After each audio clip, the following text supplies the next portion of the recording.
Support for KERA's Women and Girls Lead Initiative is provided by the Meyer-Levy Charitable Foundation Fund at the Dallas Foundation, Kalita Blessing through Dallas Women's Foundation, the Embry Family Foundation, Peggy Deere, Betty Regard, and presenting sponsor, Dallas Women's Foundation.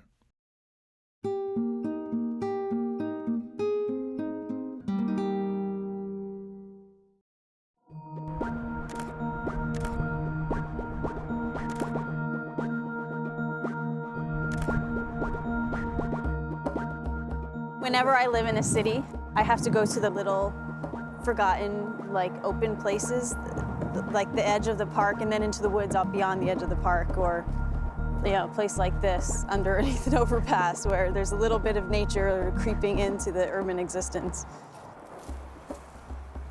I like those scary sounds, the cars passing overhead.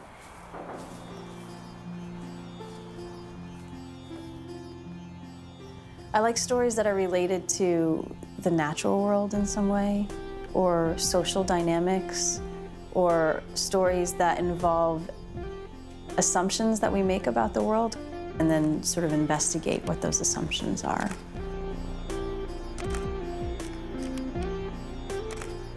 So I like stories where I need to go there in person on my own to really understand the situation, because I don't think there's really any other way to learn the kinds of lessons I like to learn about the world.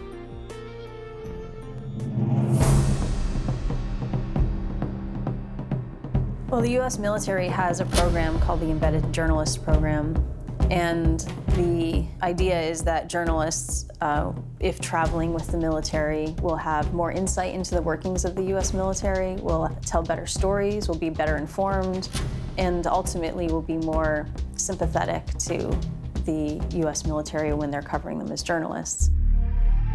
The point of our work and the project we called Unembedded was that we wanted to be sure that the impact of the U.S. invasion of Iraq in 2003 would be available from the Iraqi perspective. So we're at schools and hospitals and sites where attacks happen, and there were incidents where missiles would land nearby residential areas and civilians would be killed. So I wanted to have access to those people and hear how did that happen. So just so I could sort of report back, all right, here's where it fails. Because there were no soldiers around to see that. There was no one on the ground giving evidence, showing evidence of when these things went awry. So I felt like that was my job. We need to be aware that civilian casualties are a big part of what happens in war. And then beyond the casualties, just the repercussions for generations of people whose ancestors have faced warfare like that. I don't think that's something you can imagine. You sort of need to experience it to know what that's like. It was so hard for me to come back to live here in the US and not be constantly on assignments of my own making, largely in places where dramatic things were happening all the time. I just didn't feel comfortable here. I felt like kind of useless, and things are very tame and ordinary and predictable. And so that's why even in this country, I find myself going off to the fringes. And that's where I feel a little bit more alive and happy and sort of like I'm still exploring.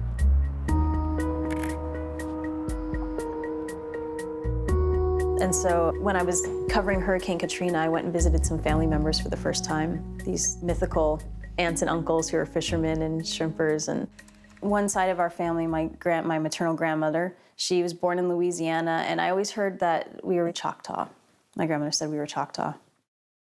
They didn't look like Indian villages when I first arrived to these places. My uncle put me in his car and drove me down to a community called Ile-Jean-Charles. And it's a place where houses are up on stilts, they're sort of battered. There's a lot of storm debris that's blown in, laying around in the yards, and just debris that people leave in their yards because it's useful to them. They like to keep stuff around, like pieces of boats and old engines. And here is my uncle telling me that this is the place where he used to hunt and trap with his father. He pointed to this big open lake, and he said, that was it. That was our trapping ground. It's open water now. He was shocked because he hadn't seen it in years. So he was surprised to see the erosion there. The story that never gets told about the hurricanes here in New Orleans and Louisiana is that The oil and gas industry has destroyed the wetlands through historical drilling and dredging canals through the wetlands. They've allowed saltwater in. It's killed the marsh grass, and areas that used to be marsh are now open water. And that's really changed both the lifestyle of the people who live there and their fishing, and also, it's really washing houses away. And the more I work there, the more I feel like it is about the relationship to a place, and then how we leave our mark on it. And these landscapes in particular, they look forlorn and lost, and like no one's ever been there, but there are these stories, these little piles of stories everywhere. I mean, I think of a community like Dallas or New York where so many people are from somewhere else and they bring their own little stories with them. This is one of the few places I've ever been where all the stories are from right there.